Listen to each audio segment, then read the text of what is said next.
are back on League Unlocked. My name is Eric, all alone in the studio today, but that's fine because you just want to hear my voice when we're talking about the play-in stages for 2018 MSI, which get underway on Thursday.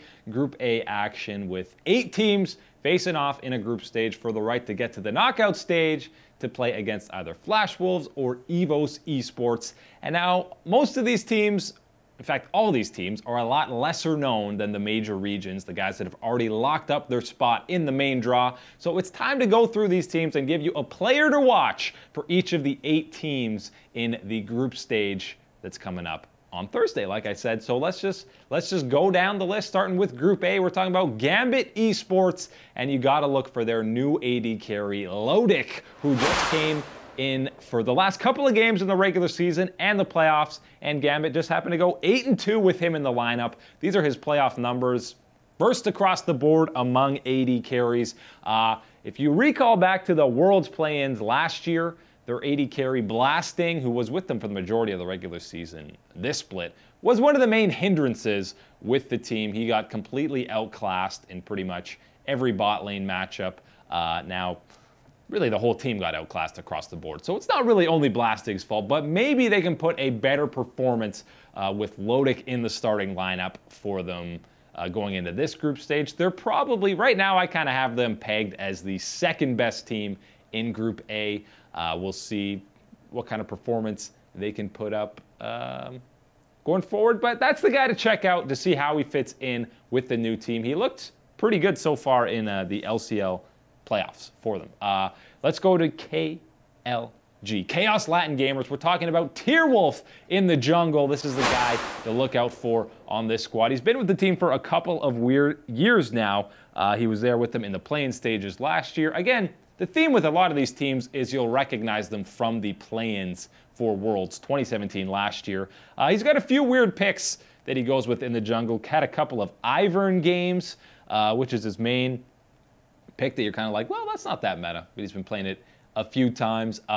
Very involved with the team early game throughout the playoff run. Not afraid to be the guy to die for his team, which is something you want in your jungler when it's not your AD carry or your mid laner. Your main carry's going down. Jungles and supports of the world, your sacrifices are remembered. But getting his team ahead early is going to be the key for the Chaos Latin Gamers to get some wins here in this group stage, and that's going to come at the hands of Tierwolf. So check out what he's doing in that early game. He's going to have to get them rolling. Let's go to Ascension Gaming Intresso, which to me, his career might be the most interesting of all the players in this play-in stage. Obviously, his numbers in the regular season are insane. That kill share, 30% for a jungler. He had a couple of double-digit kill games on Kha'Zix and some Olaf. He played the Jax, a lot of these carry guys.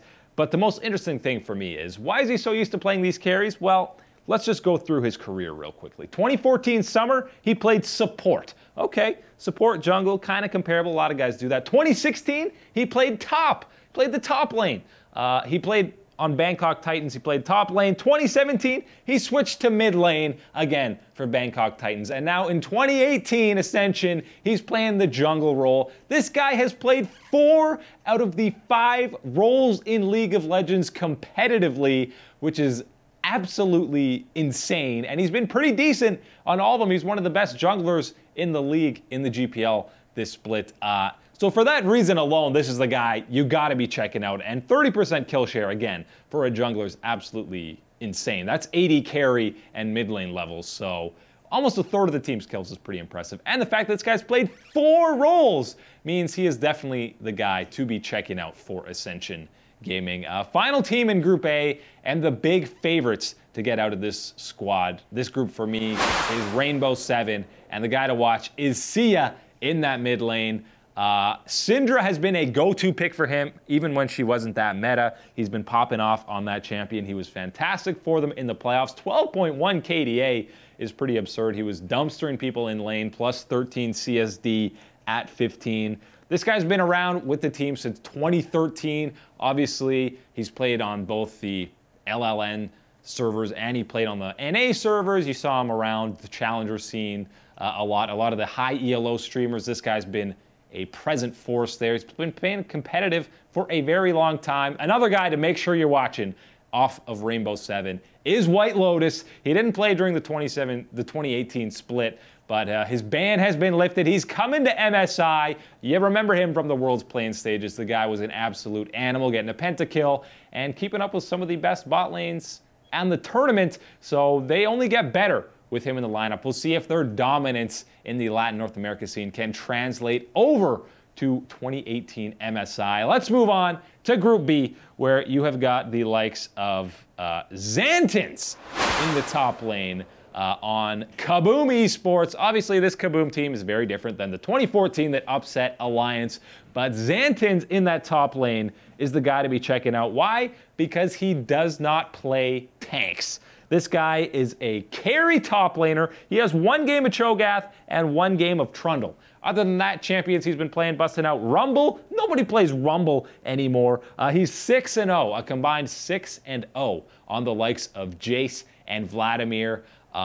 This guy likes to play carries. He's got a pretty high DPM, and he's dumpstering people in lane because he's playing these aggressive laners that he wants to get ahead and stomp the laning phase. So we'll see if Kaboom can get him ahead to start taking over some of these games. For their squad in the Play-In Stages, they're probably the second best team in Group B, I would say. Second best chance of getting out of groups. And if they do, it's going to be behind the likes of Xantin as a carry top laner. Who else we got in Group B? Group B, we also got the Direwolves. Everyone remembers the Direwolves, and specifically their top laner, Chippies. We got back-to-back top laners here to check out. Everyone remembers Chippies because he was trash-talking Impact, saying that he's going to be his new rival at Worlds 2017. And obviously, the Direwolves got completely clobbered by Cloud9 in those matchups. You don't talk to a world champion when you haven't really done anything internationally, but because this guy has the fiery spirit of that embodies the OPL, really, this is the guy to check out for the Direwolves. Also, Triple in the mid lane. He's their new mid laner, but look at that first blood rate. He's either getting solo kills or Surefire in the jungle is focusing him in that top lane, trying to get him ahead. So Chippies is the man in that top lane to check out for the Direwolves. That'll be an interesting matchup between him and Xantins in that top lane matchup to get out of Group B. Also in Group B, we got Pentagram, which is probably the weakest link in this group out of the LJL, the Japanese league.